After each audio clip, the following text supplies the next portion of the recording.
नमस्कार दोस्तों, कैसे हैं आप सब। उम्मीद करते हैं आप सब अच्छे होंगे। शुरू करते हैं आज के प्रश्नों की श्रृंखला। आज आप लोगों के लिए लेकर के आया हूं यूपी टेट ईबीएस का पेपर 30 क्वेश्चन जो प्रीवियस ईयर में पूछे गए थे। यूपी टेट लगातार प्रीवियस ईयर से ही क्वेश्चन उठाता है। 15 से 20 number UP TET previous year से आपको देगा ही देगा, तो प्रीवियस ईयर आपको अच्छे से तैयार करना है। मैंने चैनल पे ऑलरेडी प्रीवियस ईयर के क्वेश्चन पेपर बहुत सारे अपलोड कर रखे हैं। आप लोग चैनल पे जाइए और यूपी टेट के प्रीवियस ईयर का क्वेश्चन पेपर देखिए, और सभी क्वेश्चन पेपर एक एक करके अपलोड है। ईवीएस, हिंदी, मैथ सभी के एक एक करके अपलोड होते जाएंगे। तो शुरू करते हैं आज के प्रश्नों की श्रृंखला। पहला प्रश्न आपकी स्क्रीन पे है। संसार का सर्वाधिक समस्याकारी जलीय खरपतवार जिसे बंगाल का आतंक कहते हैं वह है। बताइए आप लोग, फटाफट आंसर करिए। संसार का सर्वाधिक समस्याकारी जलीय खरपतवार जिसे बंगाल का आतंक भी कहते हैं वह क्या है। आइकोर्निया क्रिस्पीज या जलकुंभी। तो आप सभी लोगों को पता होगा ये जलकुंभी पानी में हो जाती है और बहुत ज़्यादा फैलती जाती है। इसमें कोई भी अगर फंस जाए तो निकलना मुश्किल होता है। ये पूरे तालाब को ही खत्म कर देती है, इसलिए बहुत ही समस्याकारी है। इसे बंगाल का आतंक भी कहते हैं। नेक्स्ट क्वेश्चन पे चलते हैं। वायरस के अजैविक होने के लक्षण क्या है। यह प्रजनन नहीं कर सकता है, इसमें प्रोटीन नहीं पाया जाता है, इसमें वंशानुगत सामग्री नहीं पाई जाती है, इसको क्रिस्टल के रूप में परिवर्तित किया जा सकता है। डी आंसर बिल्कुल सही है। वायरस को क्रिस्टल के रूप में परिवर्तित किया जा सकता है। डी आंसर आपका बिल्कुल सही है। इसकी खोज किसने की थी। वायरस की खोज किसने की थी। तो वायरस की खोज इवानोवस्की ने की थी। किसने की थी। इवानोवस्की ने की थी वायरस की खोज। यह विषाणु सजीव तथा निर्जीव के बीच की कड़ी होती है। विषाणु क्या होता है। सजीव तथा निर्जीव के बीच की कड़ी होती है। नेक्स्ट क्वेश्चन पे चलते हैं। पादप हार्मोन जो फलों को पकाने में सहायक होता है कौन सा होता है। साइटोकाइनिन, एथिलीन, जिब्रेलिन या ऑक्सिन। आप लोग बताइए फटाफट। तो सही आंसर हो जाएगा एथिलीन, बी आंसर सही हो जाएगा। ये फलों को पकाने में सहायक होता है। एथिलीन एक पादप हार्मोन है। एथिलीन क्या है। एक पादप हार्मोन है जिसका निर्माण मेथियोनिन नामक अमीनो अम्ल से होता है। एथिलीन फलों को पकाने में सहायक होता है। जबकि ऑक्सिन, जो ऑक्सिन आपको दिया है 4th नंबर पे, ऑक्सिन का क्या काम होता है। सभी ऑप्शंस को चेक करते चलना है कि ऑक्सिन का क्या काम होता है। पौधों की वृद्धि एवं पत्तों के फलों के विलयन को रोकने में सहायता करता है। ये पौधों की वृद्धि के लिए होता है ऑक्सिन। जिब्रेलिन का क्या काम है भाई। बीजों के अंकुरण में सहायक हार्मोन। जिब्रेलिन क्या है। बीजों के अंकुरण में सहायक हार्मोन। साइटोकाइनिन क्या है। पौधों में कोशिका विभाजन क्या करता है। पौधों में कोशिका विभाजन का काम करता है। नेक्स्ट क्वेश्चन पे चलते हैं। स्वतंत्र रूप से भूमि में रहने वाले अवायवीय जीवाणु जिसमें नाइट्रोजन स्थिरीकरण की क्षमता होती है वह है कौन सा है। आप बताइए। अवायवीय पूछा है, वायवीय नहीं है, अवायवीय है। इसको टारगेट करके चलना है आपको, क्योंकि क्वेश्चन को ही बहुत डीपली पढ़ना है। क्वेश्चन में क्या हो सकता है, कहीं नहीं दिया है, कहीं अवायवीय दिया है, तो इन चीजों को देखना पड़ेगा। तो सबसे पहले आपको देखना पड़ेगा क्लास्ट्रीडियम का क्या काम होता है भाई। अवायवीय है ये कौन सा। ए आंसर आपका बिल्कुल सही हो जाएगा। ए आंसर आपका बिल्कुल सही हो जाएगा। ए आंसर ये स्वतंत्र रूप से क्लास्ट्रीडियम स्वतंत्र रूप से भूमि में रहने वाला अवायवीय जीवाणु है जिसमें नाइट्रोजन स्थिरीकरण की क्षमता होती है। एजिटोवेक्टर क्या है। एजिटोवेक्टर क्या है भाई। एजिटोवेक्टर बताइए आप लोग। एजिटोवेक्टर क्या है। एजिटोवेक्टर वायवीय जीवाणु है। वायवीय जीवाणु है, ये वायवीय है। राइजोबियम क्या है। सहजीवी रूप से नाइट्रोजन स्थिरीकरण कर सकता है, सहजीवी रूप से राइजोबियम।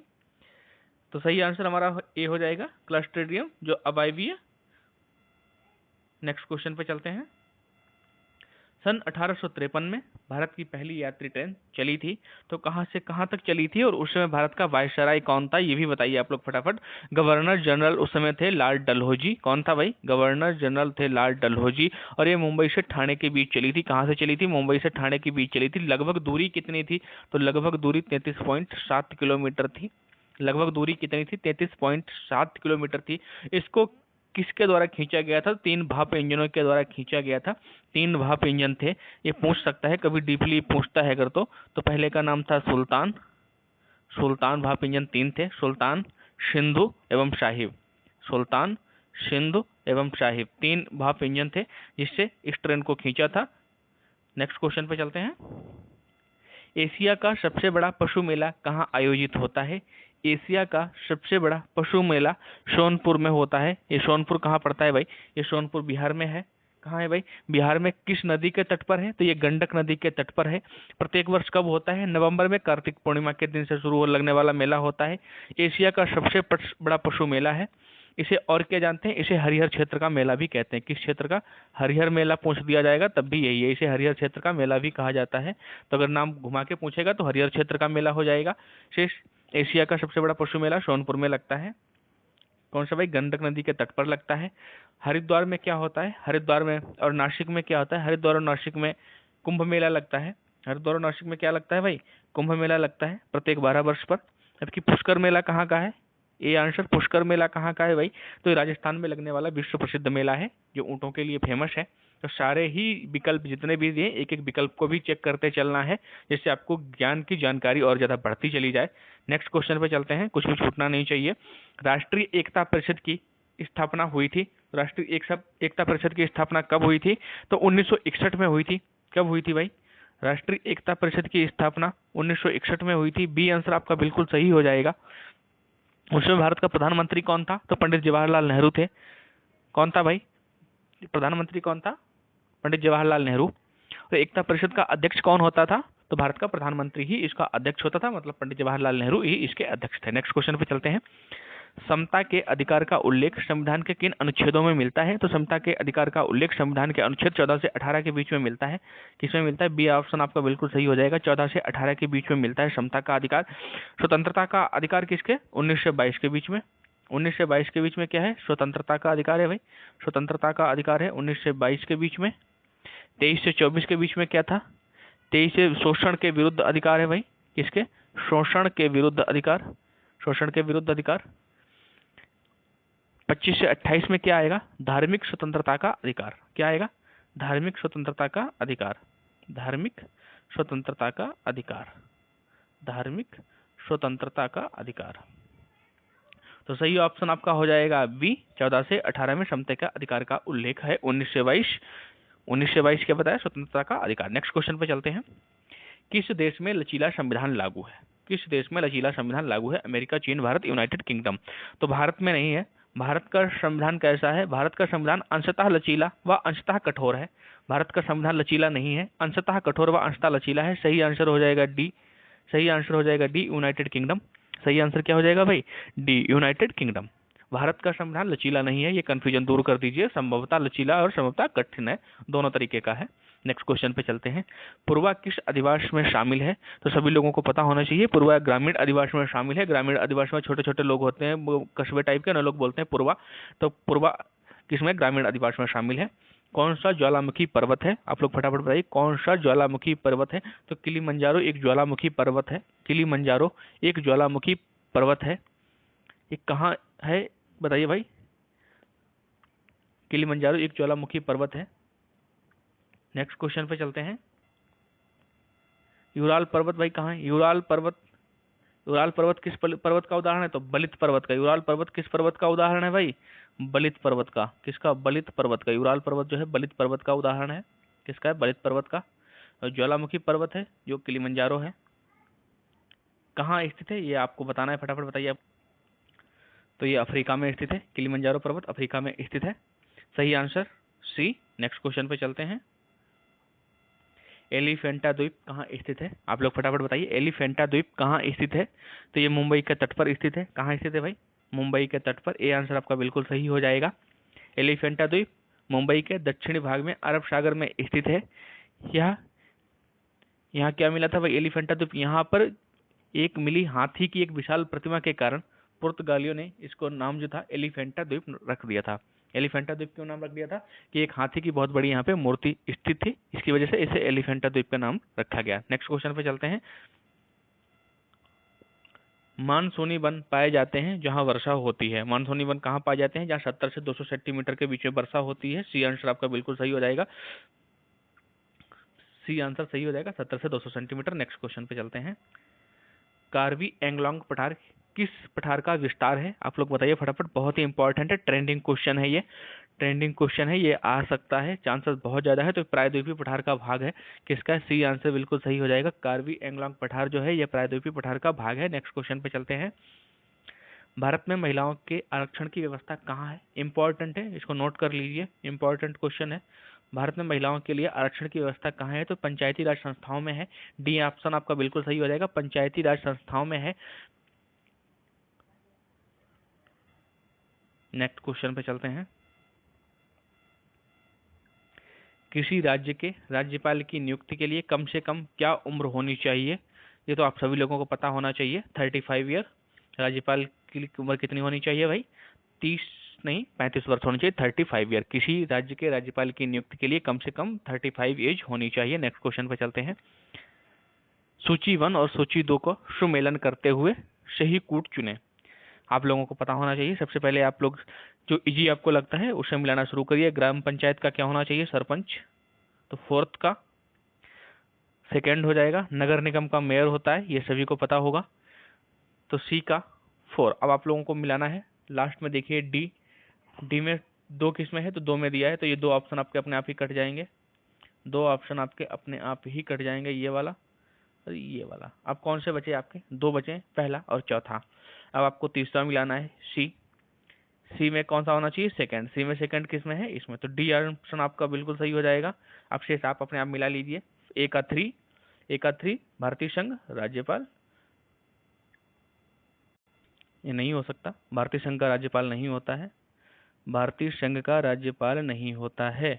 तो ये आंसर आपका बिल्कुल सही होगा। कौन कौन से अब आपको इसमें मिला लेना है। सी का 4 था तो सी का 4 इसमें है सेकंड आंसर में। सी का 4 किस में है? सी का 4 बताया था मैंने। तो सी का 4 किस में है? इसमें है। तो ये आंसर आपका सही हो जाएगा। भारतीय संघ का कौन होता है भाई? प्रधानमंत्री होता है, ये सभी को पता है। राज्य का राज्यपाल होता है, तो राज्य का राज्यपाल होता है। ग्राम पंचायत का सरपंच होता है, नगर निगम का मेयर होता है। तो सबसे पहले ए का फर्स्ट, ए का ए होगा, तो ए का ये बिल्कुल ठीक है। ए का ये बिल्कुल ठीक है।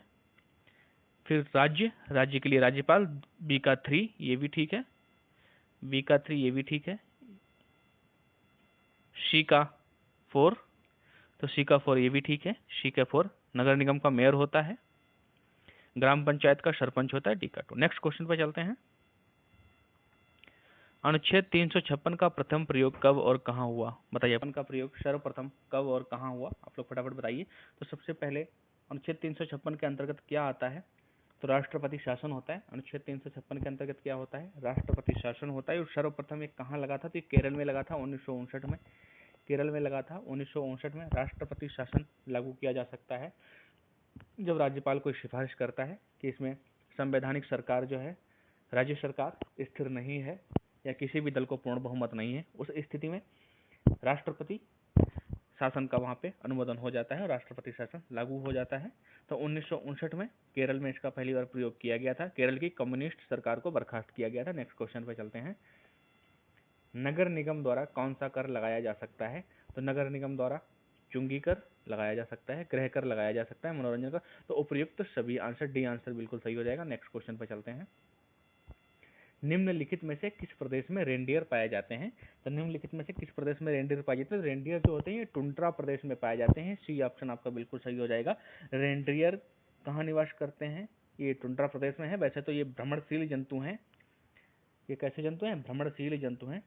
टुंड्रा प्रदेश एक प्रकार का बायोम है जहाँ वर्ष भर सूर्य ताप अर्थात सूर्य की रोशनी एवं प्रकाश की अभाव रहता है या सूर्य का प्रकाश नहीं पहुंच पाता है वहां पर। तो ये टुंड्रा प्रदेश वहां पे रहता है, ये बायोम है। पूरे वर्ष निम्न तापमान रहता है क्योंकि सूर्य का प्रकाश यहाँ नहीं पहुंचता है। या वर्षा नगण्य होती है, वर्षा ना के बराबर ही होती है। यहाँ सदैव बर्फ की चादर जमी रहती है। सर्दियों में प्रायः रेंडियर टेगा के वनों में भी देखे जा सकते हैं, टेगा वनों में भी सर्दियों के मौसम में। नेक्स्ट क्वेश्चन पे चलते हैं। निम्नलिखित में से कौन सा एक शीतोष्ण घास प्रदेश नहीं है? अब आपको यहाँ पे टारगेट कर लेना है, नहीं है। निम्नलिखित में से कौन सा एक शीतोष्ण घास नहीं है भाई? तो आप लोग बताइए, फटाफट आंसर करिए। तो सही आंसर हो जाएगा कंपास। कौन सा हो जाएगा भाई? सही आंसर हो जाएगा कंपास। क्यों? ये उष्ण कटिबंधीय घास का मैदान है। कौन सा है ये? उष्ण कटिबंधीय घास का मैदान है। नेक्स्ट क्वेश्चन पे चलते हैं।